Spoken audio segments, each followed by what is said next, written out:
A marketing expert was skipping her client recaps, meaning she wasn't doing a formalized review with the client after she had done all of the work. That mistake cost her $15,000. Today, I want to show you how she transformed that painful lesson into her most powerful client retention strategy. At first, Elon was too busy to focus on recaps. Then she realized what that busyness was costing her.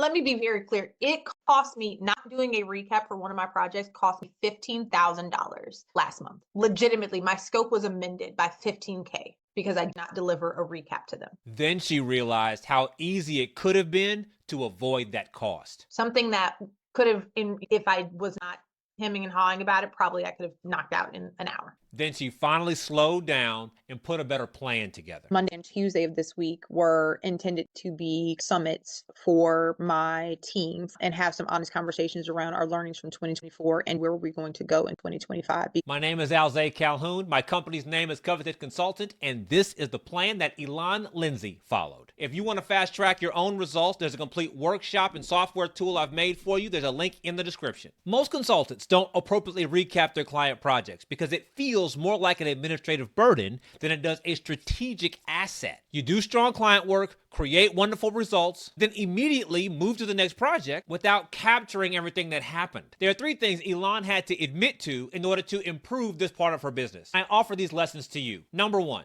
you have to admit that clients expect recaps no matter how you personally feel about them. The problem is, for me specifically, my clients are asking for the recap, right? When I say asking me, it's written in my scope.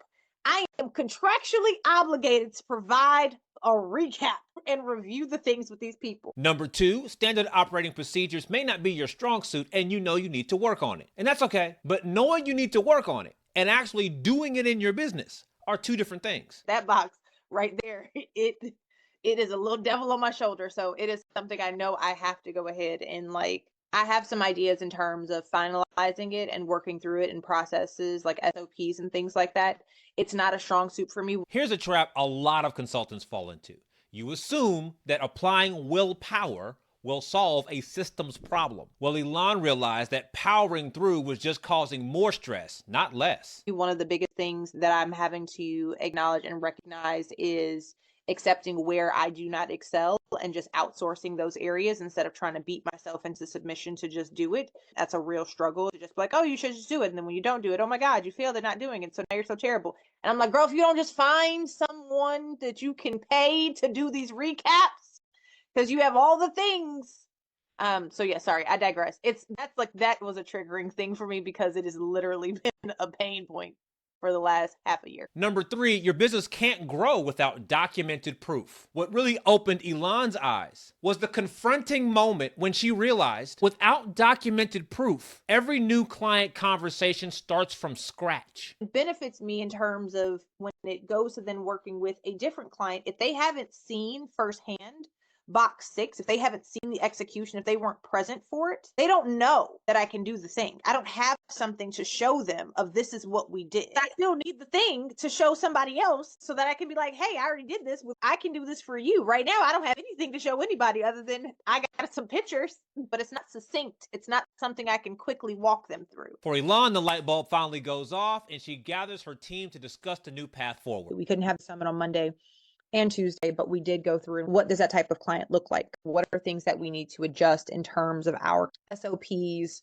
creating processes, getting to a bronze standard? And so those were some of the conversations we started to have. Those are, in fact, the things that we started to do. Now, you might be thinking that this sounds like a massive overhaul to your business. It's not. This transformation begins with one simple process: systematically recapping your work. Let me show you what it looks like. You need a playbook for your service recap, instructions on how to use it, and a very clear agenda for how the meeting is supposed to go. How you begin this meeting is important, and so you need a structure or a script for how to welcome everyone and set intention for your time. Check for stakeholders. You must make sure that all the right people are in the room so you can get that final approval that you really need. Your questions for each person is outlined here. Sometimes when you recap, there are certain deliverables you need to give back to the client. Physical items you need to return, calendared meetings, software platforms you no longer need access to, etc. When you recap, you must celebrate your successes. There are mountains you've moved, metrics you've met, satisfaction you've earned. This isn't just documentation.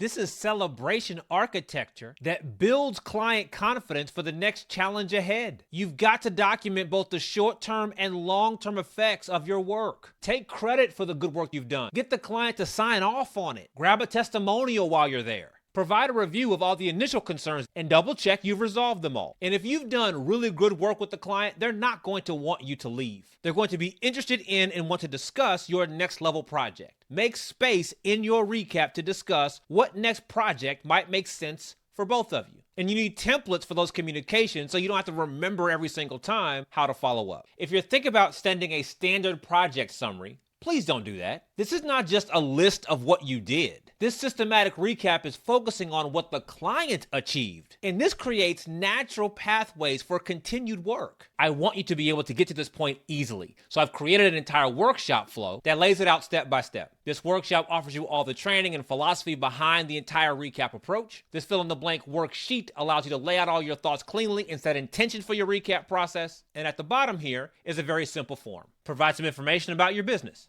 Provide some information about your unique point of view in the marketplace. Press submit, check your email, and get a customized client recap playbook you can use at the end of every engagement.